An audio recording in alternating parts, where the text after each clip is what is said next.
जय माँ महालक्ष्मी माता की जय।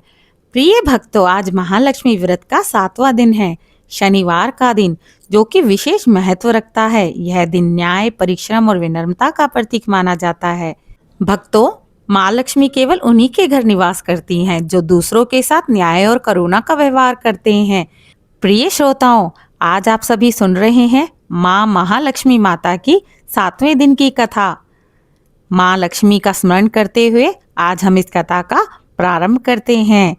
प्राचीन काल में एक नगर में एक साहूकार रहा करता था। उसका नाम था हरिदत्त। वह बहुत धनी था।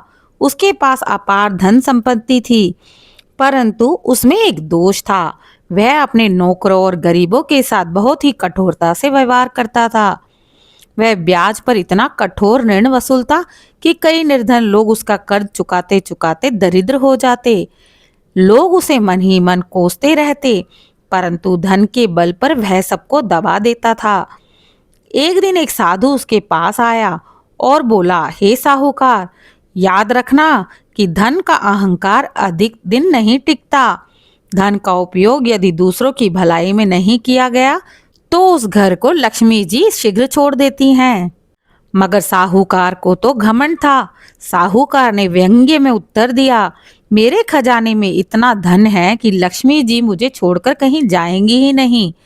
माँ लक्ष्मी को उसका यह अहंकार सुनना अच्छा नहीं लगा। धीरे धीरे उसकी संपत्ति घटने लगी।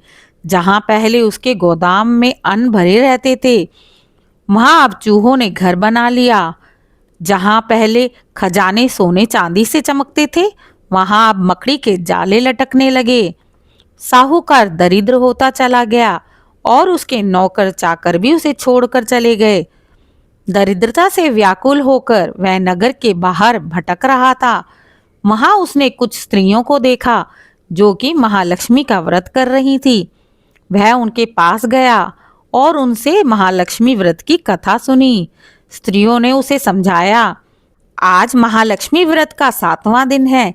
यदि कोई इस व्रत को श्रद्धा से करता है तो माँ महालक्ष्मी उनसे प्रसन्न हो जाती हैं और उसके जीवन के सारे दुखों को हर लेती हैं।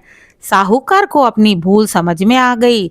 उसने निश्चय कर लिया कि वह कभी भी किसी से कठोरता नहीं करेगा, सच्चे मन से माँ लक्ष्मी का व्रत रखेगा। उसी दिन से उसने माँ महालक्ष्मी का व्रत का संकल्प लिया।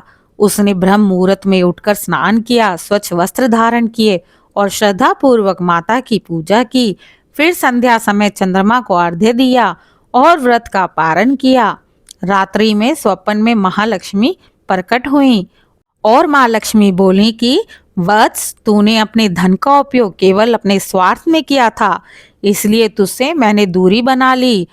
किंतु अब तुमने पश्चाताप कर लिया है और व्रत का संकल्प भी लिया है, तो मैं फिर तेरे घर पर निवास करूंगी। सदैव ध्यान रखना, धन का उपयोग न्याय और सेवा के लिए करो। सुबह जब साहूकार जागा तो उसने देखा कि उसका घर फिर से धन और अन्न से भर चुका था, परंतु अब उसका व्यवहार बिल्कुल बदल चुका था। वह गरीबों की सहायता करने लगा और ऋण पर अत्यधिक ब्याज लेना छोड़ चुका था। लोग भी उसके न्याय और दयालु स्वभाव की प्रशंसा करने लगे। देखा प्रिय भक्तों, लक्ष्मी केवल धनवान बनने के लिए नहीं आती, वे उसी के घर स्थायी रूप में निवास करती हैं जहां धन के साथ धर्म, दया और न्याय का पालन किया जाता हो। अहंकार, कठोरता और अन्याय माँ लक्ष्मी को दूर कर देते हैं, जबकि विनम्रता और करुणा उन्हें आकर्षित करती हैं। आइए भक्तों, हम भी माँ महालक्ष्मी से प्रार्थना करते हैं कि जिस प्रकार उन्होंने साहूकार हरिदत्त को उसका दोष दिखाया और उसके जीवन में परिवर्तन कर दिया, उसी प्रकार हमें भी मार्गदर्शन दीजिए। हमारे घर में सुख समृद्धि का वास करें और हमें सदैव न्याय, धर्म और करुणा के मार्ग पर चलने की शक्ति प्रदान करें। जय माँ लक्ष्मी माता की जय हो। आशा करती हूँ आज की कथा आपको पसंद आई होगी। आगे भी इसी प्रकार की धार्मिक कथा को सुनने के लिए मेरे चैनल को लाइक, शेयर, सब्सक्राइब करें। अपने प्रियजनों से अवश्य साझा करें। हो सके तो कमेंट में जय माँ लक्ष्मी जरूर लिखें।